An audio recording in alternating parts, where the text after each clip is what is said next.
حسن نام کا ایک غریب لڑکا کھیتوں میں کام کر رہا ہے جب اس نے ایک عجیب سا سمندر دیکھا۔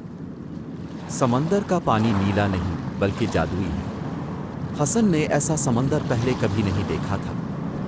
حسن سمندر کے پاس جاتا ہے اور پانی میں ہاتھ ڈالتا ہے۔ پانی میں ہاتھ ڈالتے ہی وہ جادوئی سمندر میں گم ہو جاتا ہے۔ حسن اپنے آپ کو جادوئی سمندر میں ایک عجیب دنیا میں پاتا ہے۔ اس دنیا کی ہر چیز جادوئی ہے۔ درخت جادوئی ہیں، جانور جادوئی ہیں، یہاں تک کہ پتھر بھی جادوئی ہیں۔ حسن جادو کی دنیا میں بہت سی دلچسپ چیزیں دیکھتا ہے۔ وہ سنہری پتوں والا ایک جادوئی درخت دیکھتا ہے۔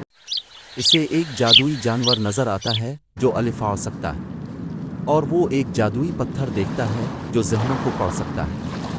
حسن طویل عرصے تک جادوئی دنیا میں رہتا ہے۔ وہ بہت سی چیزیں سیکھتا ہے اور بہت سے دوست بناتا ہے۔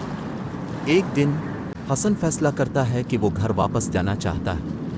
وہ اپنے دوستوں کو الوداع کہتا ہے اور جادوئی سمندر کو چھوڑ دیتا ہے۔ حسن اپنے گاؤں واپس آتا ہے اور اپنے والدین کو اپنی کہانی سناتا ہے۔ اس کے والدین اسے دوبارہ دیکھ کر بہت خوش ہیں۔ حسن اپنی زندگی اپنے گاؤں میں گزارتا ہے۔ وہ بہت خوش اور مطمئن انسان ہے۔ کہانی کا اخلاق یہ ہے کہ کہانی بچوں کو دوستی، ہمت اور استقامت کی اہمیت سکھاتی ہے۔